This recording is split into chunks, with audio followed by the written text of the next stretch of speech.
दोस्त सुनील कागसर एक बार फिर से आप सब लोगों का आरसीएम पाठशाला, आपकी अपनी पाठशाला के 37वें एपिसोड में स्वागत करता हूं। और आज फिर से हम लोग इस सुबह सवेरे बहुत अच्छी अच्छी जानकारियां, जितना भी मुझे आता है, जितना भी मैं समझ पाता हूं, वो आपसे शेयर करता रहता हूं। तो चलिए, इससे पहले कि हम आज के टॉपिक की शुरुआत करें, मैं अपना छोटा सा परिचय दे देता हूं। मेरा नाम सुनील कागसर है और मैं पेशे से एडवोकेट हूं। मेरी धर्मपत्नी अनीता जी आरसीएम बिजनेस में स्टार पर्ल अचीवर हैं और हम सब मिल के इस फैमिली बिजनेस को आगे बढ़ा रहे हैं। मुझे व्यक्तिगत रूप से बहुत अच्छा लगता है सुबह सवेरे आके आप लोगों से बातें करना और अच्छे अच्छे लोगों से मिलना, क्योंकि जीवन में जो सबसे बड़ी पूंजी है वो पैसा नहीं है। शायद मेरा ऐसा मानना है, जीवन की जो सबसे बड़ी पूंजी है कि हम कितने ज़्यादा लोगों को अपना मित्र बना सकते हैं, कितने ज़्यादा बेहतरीन लोगों के साथ हम अपना समय गुजार सकते हैं। तो मैं बहुत खुशनसीब हूं कि आप जैसे साथियों के साथ मिल के हम सब लोग इस यात्रा को और आसान बनाते चले जा रहे हैं। चलिए, आज फिर से हम लोग उसी कार्डिनल रूल्स का जो पार्ट नंबर 4 है, उसी पे थोड़ी सी और बात करेंगे। कभी भी आलोचना, खंडन व शिकायत ना करें। आलोचना के बारे में हमने कल बहुत सारी बातें मालूम की, उनके बारे में जाना कि आलोचना कितनी खतरनाक होती है। तो अब मैं आपसे एक प्रश्न पूछना चाहता हूं कि क्या आप किसी एक ऐसे व्यक्ति को जानते हैं जिसे आप सुधारना, बदलना और बेहतर बनाना चाहते हैं? क्या आप वाकई में किसी ऐसे इंसान को जानते हैं जिसे आप सुधारना, बदलना और बेहतर बनाना चाहते हैं? यस, बिल्कुल सही कहा। मैं आपकी बात से बिल्कुल सहमत हूं। चलिए, इस बात की शुरुआत हम खुद से करते हैं। जिस आदमी को हम बदलना, सुधारना और बेहतर बनाना चाहते हैं, ये विचार बहुत अच्छा है, लेकिन क्यों न इसकी शुरुआत हम खुद से करें? क्यों न हम खुद को ज़्यादा बेहतर, बदलना और सुधारना पसंद करें? माय डियर फ्रेंड्स, इस लाइफ के अंदर जो सबसे बड़ा काम हमें करना चाहिए, सबसे ज़्यादा ध्यान किसी एक चीज़ पे देना चाहिए, वो है खुद को सुधारना, बदलना और ज़्यादा बेहतर बनाना। ये सारा का सारा जो जीवन है, ये सारी की सारी जो घटनाएं हैं, सारा का सारा जो हमारा आरसीएम बिजनेस है, ये केवल और केवल इसी बात पर टिका हुआ है कि हम खुद को हर रोज़ कितना बेहतर बना रहे हैं, हम रोज़ कितना बदल रहे हैं और हम लोग हर रोज़ कितना सुधर रहे हैं। ये जो कार्यक्रम जो सुबह सवेरे हो रहा है, ये कहीं ना कहीं मेरे मन में, जब मैंने इसको शुरू किया था, तो इसके पीछे जो मकसद रहा था, वो एक मकसद ये था कि मैं खुद को सुधारना, बदलना और बेहतर बनाना चाहता था। क्योंकि आप लोगों से बात करने से पहले मुझे इसकी तैयारी करनी पड़ेगी, सीखना पड़ेगा। तो सबसे पहले जो चेंज कहाँ आता है? खुद में आता है। तो आरसीएम बिजनेस में जब भी आपको ऐसा लगे कि मुझे उसको बदलना है, उसको सुधारना है, उसको ठीक करना है, उससे पहले खुद को बदलना है, खुद को सुधारना है, खुद को ही ठीक करना है। तो माय डियर फ्रेंड्स, जो हमारा सिस्टम है वो इस सिद्धांत के ऊपर टिका हुआ है कि हमें इस बिज़नेस के अंदर खुद के ऊपर ज़्यादा ध्यान देना है, खुद के ऊपर ज़्यादा ध्यान देना है, ताकि हम लोग इस बिज़नेस में सक्सेसफुल हो सकें, हम लोग सही तरीके से काम कर सकें। आगे हम बात करते हैं आलोचना के बारे में। एक शब्द और बताता हूँ मैं। आलोचना जो है वो बूमरैंग की तरह से होती है। बूमरैंग, BOOM होता है शायद। बूमरैंग आपने देखा होगा। एक वो बचपन में जो है टीवी पे एक विज्ञापन वो आता था, टीवी सीरियल आता था, मोगली नाम था शायद उसका। उसमें उस मोगली के पास एक हथियार होता था, वो उस हथियार को फेंकता था तो वो वापस लौट कर उसी के पास आ जाता था। इसी तरह से बूमरैंग भी होता है, कोई इंस्ट्रूमेंट होता है, उसको आप कहीं मर्जी फेंक दें, जैसे मर्जी फेंक दें, वो वापस आपके पास ही लौट कर आता है। आलोचना के बारे में भी ये कहा जाता है कि आलोचना ठीक बूमरैंग की तरह काम करती है। ये बूमरैंग की तरह होती है। हम जब किसी व्यक्ति की आलोचना करते हैं तो वो वापस लौट के आती है। ये ठीक उस धरती माँ की तरह से काम करती है इस दुनिया के अंदर। जैसे कि हम लोग कोई भी बीज बोते हैं ना, हमने कोई बीज बोया तो वो उस बीज से वृक्ष बनता है और उसके ऊपर बहुत सारे उसी तरह के बीज आते हैं। तो आलोचना अगर हमने एक बारी की है तो वो वापस लौट के आएगी। एक और बात आप इस किताब के अंदर पढ़ेंगे, ये जो बुक है लोक व्यवहार की, बात बहुत ज़्यादा अच्छी नहीं है, मुझे मतलब थोड़ी सी अलग टाइप की है। इसमें लिखा है कि मूर्ख व्यक्ति आलोचना कर सकता है, शिकायत कर सकता है और निंदा कर सकता है। और इसी किताब में ये लिखा है कि ज़्यादातर लोग अक्सर यही करते हैं ज़्यादातर लोग अक्सर यही करते हैं। तो हमें उन जैसा नहीं बनना है, हमें बिल्कुल आरसीएम बिज़नेस के अंदर बहुत अच्छा मुकाम हासिल करना है। बहुत से लोगों के जीवन के अंदर हम लोग प्रवेश कर चुके हैं, बहुत सी लाइफ हमसे जुड़ चुकी हैं। तो हमें आलोचना, निंदा और शिकायत से बाहर रहना है। और आगे इस किताब के अंदर जो राइटर हैं वो लिखते हैं कि यदि आप चाहते हैं, ज़रा ध्यान से सुनिए इस शब्द को, यदि आप चाहते हैं कि किसी व्यक्ति के साथ हमारी दुश्मनी हो जाए और वो लंबे समय तक हो, लंबे समय तक बहुत गहरी और गाढ़ी दुश्मनी हो जाए और जो है ना उसका दंश, वो विद्वेष अगर हम पैदा करना चाहते हैं, ऐसा विद्वेष जो दशकों तक पलता रहे और मौत के बाद भी बना रहे, तो हमें कुछ नहीं करना है, सिर्फ चुनिंदा शब्दों में चुभती हुई आलोचना करनी है। और कमाल की बात तो ये है कि इस बात से कोई फ़र्क नहीं पड़ता कि हमारी आलोचना कितनी सही या जायज़ है। चलिए एक बार दोबारा से पढ़ते हैं इस बात को। अगर आप और मैं कल किसी के मन में अपने लिए विद्वेष पैदा करना चाहते हैं जो दशकों तक पलता रहे और मौत के बाद भी बना रहे, तो हमें कुछ नहीं करना है, केवल चुनिंदा शब्दों में चुभती हुई आलोचना करनी है। एंड माय डियर फ्रेंड्स, इस बात से कोई फ़र्क नहीं पड़ता कि आपकी आलोचना, हमारी आलोचना कितनी सही या जायज़ है। एक घटना का जिक्र इस बुक में किया है कि एक बहुत बड़ा अपराधी उसने बहुत छोटी सी बात पर, एक पुलिस वाले ने उसको रोका सड़क के ऊपर और उस छोटी सी बात के ऊपर उस व्यक्ति ने उस पुलिस वाले को गोलियों से भून दिया। और गोलियों से भून दिया, जब उसको जेल में डाला गया, उसको जब सज़ा हुई, उस सज़ा के दौरान उस व्यक्ति का कहना था कि मैंने कुछ भी नहीं किया, मैंने दुनिया का और समाज का इतना भला किया और आज मुझे इस बात का दंड दिया जा रहा है। दोस्तों, बड़े से बड़ा अपराधी भी इस बात के सौयों कारण गिना देगा कि उसने इस अपराध को इस वजह से किया, अदरवाइज वो नहीं करता। इसका मतलब क्या हुआ कि हर आदमी जिसने कई मर्डर किए, वो आदमी भी इस बात के कारण गिना देगा कि उसने ऐसा इसलिए किया, उसने नहीं किया, खुद नहीं किया, उसमें उसकी कोई गलती नहीं है। तो जब ये बात इतने बड़े अपराधियों के लिए सत्य है, तो क्या एक आम आदमी के लिए सत्य नहीं है? आरसीएम के डिस्ट्रीब्यूटर्स के लिए सत्य नहीं है? ये बिल्कुल 100% सत्य है कि कभी भी कोई भी व्यक्ति अपने आप को गलत नहीं मानता है। तो हमें इस बात का ध्यान रखना है। बस बात तो सिर्फ इतनी सी है। हम अक्सर लोगों को बदलने और सुधारने का प्रयास करते रहते हैं। ये जो कंटेंट है, इसके ऊपर बहुत सारा फोकस रहता है हमारा। इसके ऊपर ध्यान देना है कि अगर आप किसी ऐसे व्यक्ति को जानते हैं जो आप जिस आरसीएम बिजनेस में, तो कुछ लोग कहते हैं सर मैं तो बहुत लोगों को जानता हूँ मेरी टीम में। आप किसी के साथ बैठ के अगर ये बात करेंगे ना, चलिए किन किन लोगों को ट्रेनिंग की ज़रूरत है, आप अपनी टीम के साथ बैठ के देखिए और उसके अंदर पूछिए कि सर आपका जो ग्रुप है उसके अंदर कितने लोग हैं और उसके अंदर किन किन लोगों को ट्रेनिंग की ज़रूरत है। उसके अंदर हम लोग 5, 10, 15, 20 नाम लिखवा देंगे, लेकिन अपना नाम नहीं लिखवाएंगे कि मुझे भी ज़रूरत है, जबकि वो नाम सबसे पहले आना चाहिए था कि मुझे ज़रूरत है। हाँ, तो ये जो चीज़ है, ये क्यों है? क्योंकि हमारे माइंड में ये चलता रहता है कि हमारा ये डाउनलाइन, ये वाला आदमी सुधर जाए, वो वाला आदमी सुधर जाए, थोड़ा सा अपलाइन भी सुधर जाए, थोड़ा सा वो जो क्रॉस लाइन है, वो सहयोगी लाइन है, वो भी चटर पटर करता रहता है, कभी कभी मेरी टीम के लोगों को ऐसे ऐसे बोलता है, थोड़ा सा उसको भी ट्रेनिंग की ज़रूरत है। सर सबसे पहले मुझे ज़रूरत है। किसी भी आदमी को सुधारने से पहले, ये लोगों का बिजनेस है सर, इसमें अगर हम अच्छे हो जाते हैं, खुद के ऊपर काम करते हैं, तो लोग तो इसके अंदर अपने आप चले आते हैं। एक बड़े चुंबक की तरह से आपका व्यक्तित्व हो जाएगा अगर हम इस बात को समझ पाए कि आलोचना, खंडन और शिकायत नहीं करनी है। तो चलिए आगे बढ़ते हैं।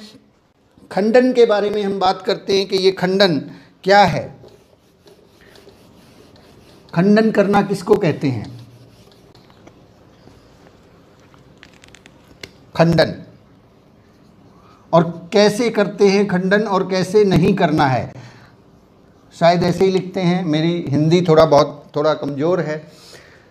देखिए, जैसे ही हम किसी डिस्ट्रीब्यूटर के साथ में काम करते हैं, किसी साथी के साथ में काम करते हैं, तो ये तय है कि वो बहुत सारी बातों से असहमत होगा। आप जब प्लान दिखाते हैं किसी को, आप जब किसी के सामने प्रोडक्ट के बारे में जिक्र करते हैं, तो वहाँ पे वो सामने वाला व्यक्ति असहमत होता है। जैसे कि एक आदमी को जब आप प्लान दिखाते हैं तो वो सामने वाला कह सकता है कि सर ये जो बिज़नेस है ये तो लोगों को मेंबर बनाने का काम है, इसमें तो लोगों को ठगा जाता है। हमारा जवाब क्या होता है अक्सर कि नहीं नहीं नहीं सर, ऐसा नहीं है, ऐसा बिल्कुल भी नहीं है, इसके अंदर तो लोगों की ज़िंदगियाँ बनती हैं। यहाँ हमने क्या किया, उसकी बात का खंडन कर दिया, खंडन कर दिया। ध्यान रखिए, हम कोई पॉलिटिकल पार्टीज नहीं है कि एक दूसरे की बात का खंडन करना ही हमारा काम है। यहाँ इस तरीके से बात नहीं बनेगी। यहाँ बात बनेगी कैसे, मैं आपको बताता हूँ। सामने वाले व्यक्ति ने आपसे कहा, देखिए ये जो बिज़नेस है जो आप ये आरसीएम कर रहे हो, ये बता रहे हो मुझे, ये तो लोगों को मेंबर बनाने का काम है और इसके अंदर तो लोगों को जो है ये वो ठगा जाता है, यहाँ पे लोगों को कोई कामयाबी नहीं मिलती। तो हमें क्या करना है, हमें उनको बोलना है कि यस यस आप बिल्कुल सही कह रहे हैं। सामने वाला व्यक्ति चाहे जो मर्जी बोले, जो मर्जी उसका प्रश्न हो, कोई भी प्रश्न उसका हो सकता है कि सर आपका साबुन है ये ऐसा नहीं ऐसा होना चाहिए, वैसा नहीं वैसा होना चाहिए, जो मर्जी प्रश्न आ जाए, जो मर्जी सामने वाला कहे। आपकी डाउनलाइन भी अगर आपसे ये कहती है कि नहीं नहीं सर ऐसे नहीं ऐसे होना चाहिए, हमारे मुंह से केवल और केवल एक ही शब्द निकलना चाहिए। वो शब्द नोट कर लीजिए, फीड कर लीजिए कि आगे से जब भी कोई व्यक्ति किसी प्रकार का कोई प्रश्न उठाता है तो सबसे पहला हमारा जवाब क्या होना चाहिए कि आप बिल्कुल सही कह रहे हैं, आप बिल्कुल सही कह रहे हैं। अगर कोई व्यक्ति ये कहता है, थोड़ा ध्यान दीजिए शब्दों पे, अगर कोई व्यक्ति ये कहता है कि साहब सूरज तो अब जो कल से जो है सूरज पश्चिम से निकलेगा, तो वहाँ ये नहीं कहना है कि तेरा दिमाग खराब है, पश्चिम से निकलेगा, सूरज हमेशा पूर्व से निकलता है। वहाँ भी यही कहना है कि आप बिल्कुल ठीक कह रहे हैं, आप बिल्कुल ठीक कह रहे हैं। चलिए इस बारे में बात करते हैं कि ये सूरज कैसे पश्चिम से निकल सकता है, क्या क्या ऐसे तरीके हैं। चलिए उन तरीकों को खोजते हैं कि कैसे सूरज पश्चिम से निकल सकता है, हम क्या करें, इस धरती को घुमाएं। चलिए इस बारे में बात करते हैं। कभी भी खंडन करना ही नहीं है, किसी भी बात का खंडन करना आज के बाद बंद बंद बंद बंद, बिल्कुल बंद। तो एक डिस्ट्रीब्यूटर ये कहता है कि सर ये जो बिजनेस है मेंबर बनाने का काम है, ये है वो है। मेरा जवाब वहाँ पे क्या होता है, अक्सर इस तरह के सवालों का सामना बहुत बार हुआ, यस सर बिल्कुल सही कह रहे हैं आप, मैं भी बिल्कुल इस बात से पूरी तरह सहमत हूँ। मैं खुद इस बात का गवाह हूं कि इस बिज़नेस को मैंने 13 साल तक डिले किया केवल इस कारण से क्योंकि मैं भी बिल्कुल ऐसे ही सोचता था सर। लेकिन जब मैं एक सेमिनार में गया, वहाँ जाके जब मैंने मुकेश कोठारी जी को सुना और उन्होंने मुझे एक स्टोरी सुनाई, द पैरेबल ऑफ पाइपलाइन, उस स्टोरी को जब मैंने सुना और उसके बाद जब मैं भीलवाड़ा गया और उसके बाद जब मैंने इसके प्रोडक्ट्स को लगातार यूज़ किया और जब मेरा पहला चेक 549 रुपये का आया, तो सर मेरा जो ये विचार था ये बदल गया। यहाँ क्या है कि यहाँ आपने उसकी बात का खंडन नहीं किया, उसकी ही बात में, वो कहते हैं ना बात में बात मिलाना, ये बात में बात मिलाना हमें सीखना है, बात को काटना नहीं सीखना है। बात को काटना हरियाणा वाले बहुत अच्छी तरह से जानते हैं। बात को कहते हैं ना हरियाणा वाले, बात को तड़े को नहीं पड़ंदे जमा है, बात के ऊपर बात, बात के ऊपर बात। तो माय डियर फ्रेंड्स, हमें बात को काटना नहीं सीखना है, बात के साथ लय में लय मिलानी है। तो खंडन करने के लिए बहुत सारी चीज़ें मिलेंगी आपको, बहुत सारी कमियां मिलेंगी, लोगों के अंदर मिलेंगी खुद के, लेकिन सबसे पहले जो है खुद की कमियों को ठीक करना है। और ध्यान रखें, क्यों नहीं हमें खंडन करना है, खंडन हमें इसलिए नहीं करना है क्योंकि हम तार्किक लोगों के साथ व्यवहार नहीं कर रहे हैं। ये बात बहुत इंपॉर्टेंट है। आरसीएम बिजनेस के अंदर या कोई भी फील्ड हो उसके अंदर हम लोग जब किसी से बात करते हैं तो वहाँ पे तार्किक लोगों से बात थोड़ा ही चल रही है। तार्किक लोगों से बात नहीं हो रही है हमारी। तार्किक क्या होता है, जो तर्क वितर्क के आधार पे, जैसे पहले पुराने समय में तर्क वितर्क के बहुत सारे आयोजन होते थे। मतलब आमने सामने लोग जो है एक दूसरे को तर्क वितर्क करके एक दूसरे का सवाल जवाब करते थे। आजकल भी शायद इस तरह के कुछ प्रोग्राम, टीवी प्रोग्राम्स होते हैं। तो ध्यान रखिए, हम लोग तार्किक लोगों के साथ बातचीत नहीं कर रहे हैं, हम लोग भावनात्मक लोगों के साथ बात कर रहे हैं। भावनात्मक लोगों की फीलिंग्स के साथ में हम बात कर रहे हैं। और उन लोगों के अंदर पूर्वाग्रह भी हैं। पूर्वाग्रह, उनके दिमाग में बहुत सारी पहले की कुछ थ्योरीज हैं और उनके अंदर कुछ खामियां भी हैं और उनके अंदर गर्व भी है और अहंकार भी है। ये सारी चीज़ें हैं। हम उनके साथ बात कर रहे हैं जो तार्किक नहीं है, जिनके अंदर पूर्वाग्रह भी है, जो भावनात्मक भी हैं, जिनमें थोड़ा बहुत गर्व भी है और थोड़ा बहुत अहंकार भी है। और ये हर आदमी में है। तो ध्यान रखें, जब हमें पता है कि हम इस तरह के लोगों से बात कर रहे हैं, तो क्या वहाँ पे उनकी बातों का खंडन करना, उनकी आलोचना करना जायज़ है? बिल्कुल नहीं है सर, बिल्कुल भी नहीं है। तो हमें ये ध्यान, अगर हम ये मान लें कि सबके अंदर कुछ ना कुछ कमियां होती हैं, हमारे अंदर भी हैं, सबके अंदर गर्व होता है, अहंकार भी होता है, पूर्वाग्रह भी होते हैं, तो यदि ये बात हम मान लें तो हमारा रास्ता आसान हो जाएगा। फिर हमें खंडन, शिकायत और आलोचना करने की ज़रूरत ही नहीं पड़ेगी। तो एक और स्टोरी से आप इस बात को समझ सकते हैं कि खंडन क्यों नहीं करना है। कि एक बार एक बच्चा जो है नदी के किनारे मछलियां पकड़ने जाता था और उस बच्चे को जो है नूडल्स खाना बहुत पसंद था। एक बच्चा नदी के किनारे मछलियां पकड़ने जाता था और उस बच्चे को नूडल्स खाना बहुत पसंद था। लेकिन मछली पकड़ने के लिए जो वो कांटा था, उस कांटे के ऊपर जो वो चारा लगाता था, वो कीड़े का चारा लगाता था उसके अंदर। क्यों? क्योंकि उसको पता था कि मुझे नूडल्स भले ही बहुत ज़्यादा पसंद हो, लेकिन मछलियों को कीड़े ही पसंद है। पता नहीं किस वजह से बच्चे की तरह से काम करना है कि उसे मालूम है कि मछलियों को कीड़े का चारा पसंद है, ना कि नूडल्स पसंद है।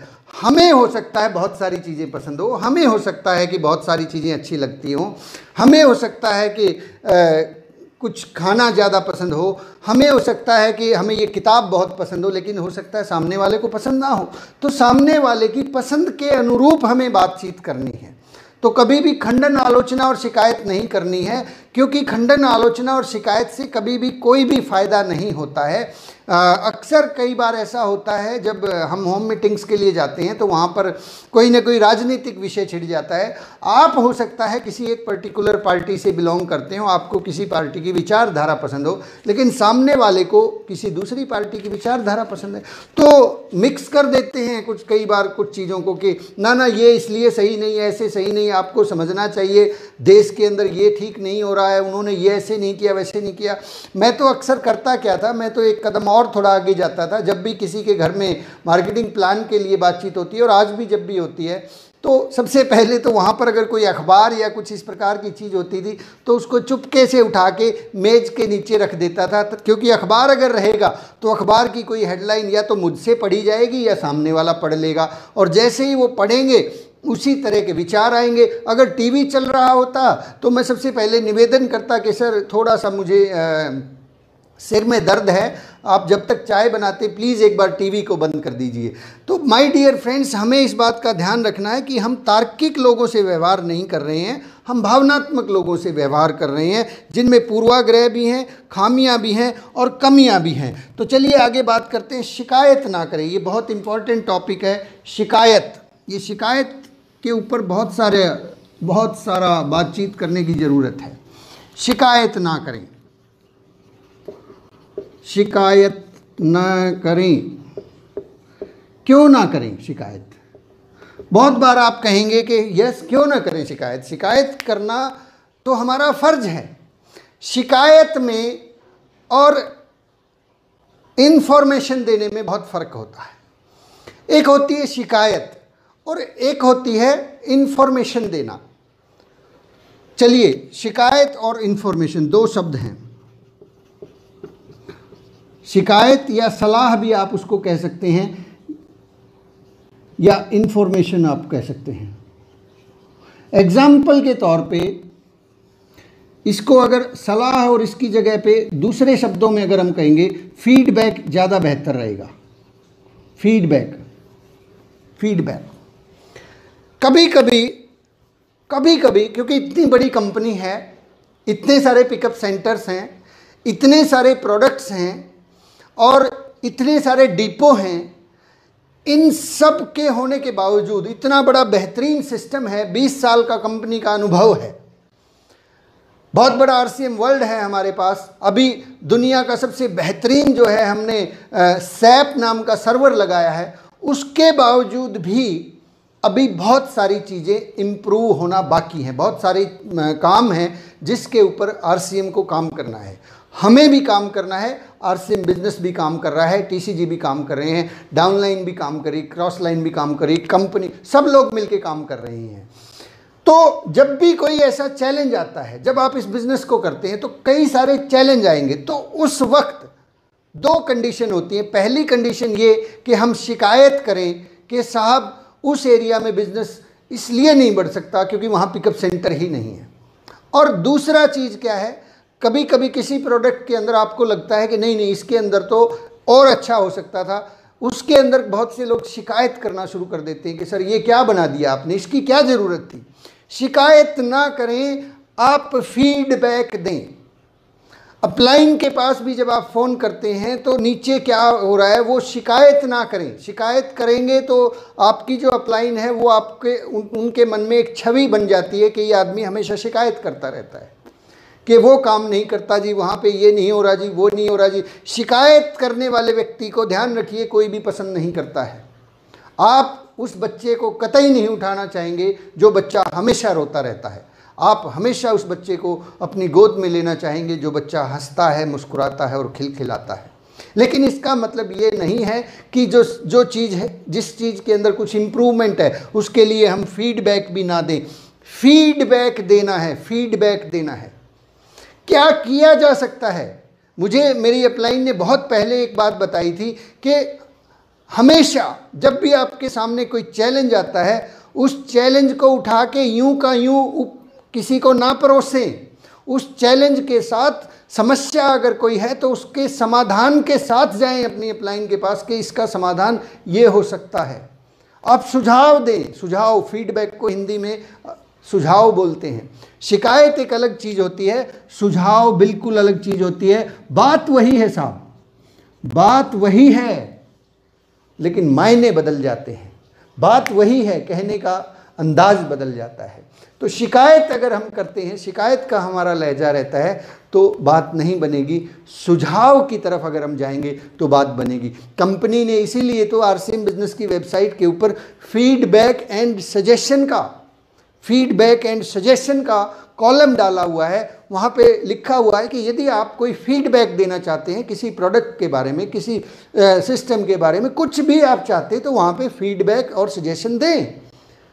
लेकिन अक्सर होता इसका उल्टा है।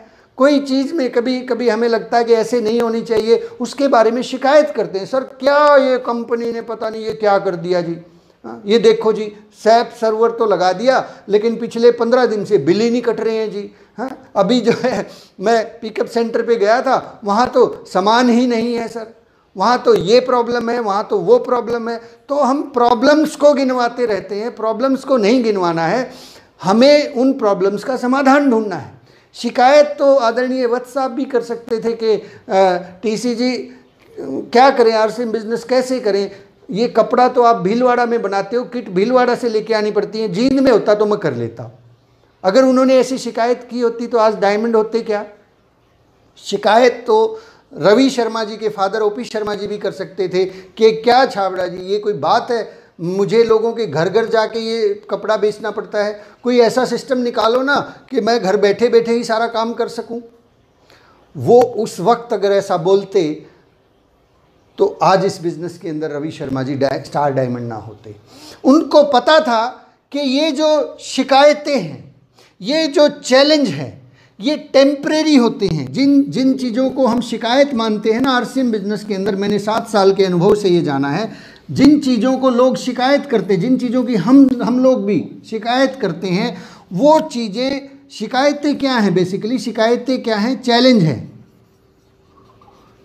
है। कोई ना कोई चैलेंज है आपके सामने। और आरसीएम बिजनेस के अंदर आप ये मान के चलें कि ये सारी की सारी टेम्परेरी हैं, अस्थाई हैं, ये सारी की सारी, ये कभी भी परमानेंट नहीं रही।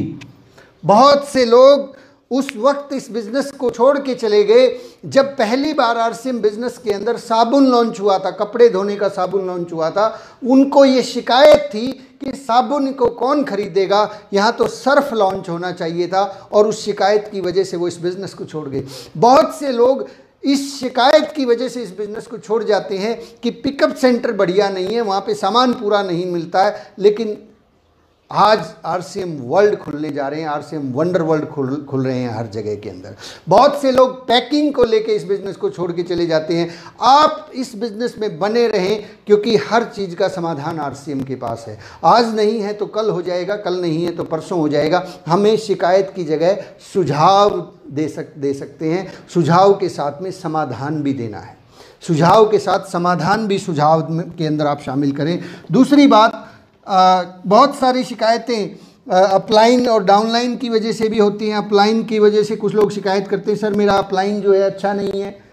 तो माय डियर फ्रेंड्स, यदि आपने अपने डाउनलाइन में किसी एक भी व्यक्ति को स्पॉन्सर कर दिया है तो अब आप भी तो अपलाइन हैं, तो आप अच्छे बन जाओ यार, क्या फ़र्क पड़ता है, आप अच्छे बन जाओ। आप अच्छे बन जाएंगे तो आपकी जो डाउनलाइन है वो आपकी डाउनलाइन भी जो है अच्छी हो जाएगी। तो माय डियर फ्रेंड्स, हम अक्सर लोगों को सुधारने की कोशिश में खुद ही बिगड़ जाते हैं। बहुत सारे लोगों को क्रॉस लाइन से शिकायत है। आप जिस दिन बेहतर हो जाते हैं तो आपकी जो क्रॉस लाइन है वो आपका सम्मान करना शुरू कर देती है। आप जैसा चाहते हैं, एक और सिद्धांत मैंने एक बुक में पढ़ा और मुझे अक्सर अब ट्रेनिंग्स में सुनने को मिलता है कि जैसा व्यवहार आप किसी व्यक्ति से चाहते हैं, सामने वाले से आप जैसा व्यवहार चाहते हैं वैसा व्यवहार उसके साथ में करना शुरू कर दें। आप चाहते हैं कि सामने वाला आपसे अच्छी अच्छी बातें करे, आप पहले अच्छी अच्छी बातें करना शुरू कर दें। आप चाहते हैं कि सामने वाला आपके बारे में अच्छा सोचे, आप अच्छा अच्छा सोचना शुरू कर दें। प्रॉब्लम कहाँ होती है? प्रॉब्लम यहाँ होती है कि हम खुद ऐसा नहीं कर पाते। हमारे मन में लोगों के लिए अच्छे विचार की बजाय दूसरे वाले विचार चलते रहते हैं। दिमाग में यही चलता रहता है कि ये ऐसे नहीं करता, उसको ऐसे होना चाहिए, उसको ये काम नहीं आता, ये नहीं होता। और ऐसा जब हम सोचते हैं तो उसी के अनुरूप हमारा व्यवहार होता है, उसी के अनुरूप हमारे शब्द होते हैं। इसके बजाय यदि हम ऐसा सोचें कि कितना बढ़िया आदमी है, कितना अच्छा किया इसने, कहीं किसी शहर में मान लीजिए आपकी टीम के अलावा किसी दूसरी टीम का पिकअप सेंटर है, तो दिल से धन्यवाद कीजिए कि हे परमात्मा, कितना बड़ा धन्यवाद, कितना बड़ा उपकार इन लोगों ने कर दिया कि इन्होंने पिकअप सेंटर खोल दिया, वरना मुझे बहुत सारा मेहनत करना पड़ता, इनकी वजह से मेरा बिजनेस चल रहा है। जब आप ऐसी फीलिंग्स अपने मन में रखेंगे और उनके सामने ऐसे शब्द बोलेंगे, पिकअप सेंटर वाले को बोलेंगे, तो वो व्यक्ति जो सेंटर का व्यक्ति है वो आपका सम्मान करेगा, आपके साथ प्यार करेगा और आपकी टीम के साथ भी वही सम्मान वापस जाएगा। अदरवाइज मन में कहीं ना कहीं अगर खोट है, चोट है और चोर है, ऐसा मन में होता है कि कहीं ये मेरी टीम को ना तोड़ ले, कहीं ये ऐसे वैसे ना कर दे, तो सामने वाला फिर वैसा वैसा ही कर देता है, क्योंकि जैसा सोचा था वैसा ही होता है।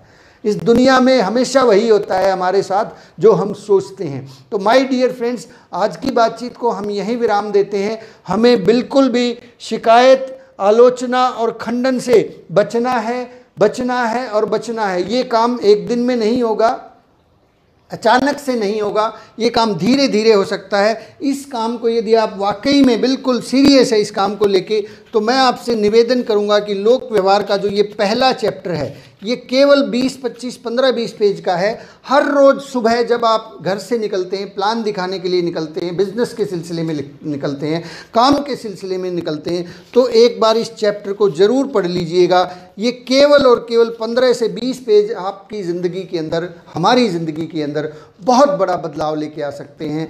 आपको अपने जो व्यक्तित्व है उस व्यक्तित्व के अंदर बहुत बड़ा चेंज ये लेके आ सकता है। ये 10-15 पेज अगर हम लोग रोज़ाना पढ़ने का नियम बनाएंगे, भले इसको सुबह पढ़ लें या रात को पढ़ लें, ये अपने आप में अकेला एक ऐसा चैप्टर है जो हमारे इस व्यक्तित्व को धीरे धीरे करके बदल देगा और हम सब मिल के आरसीएम बिजनेस के स्टार डायमंड बनेंगे। Thank you very much. जय आरसीएम।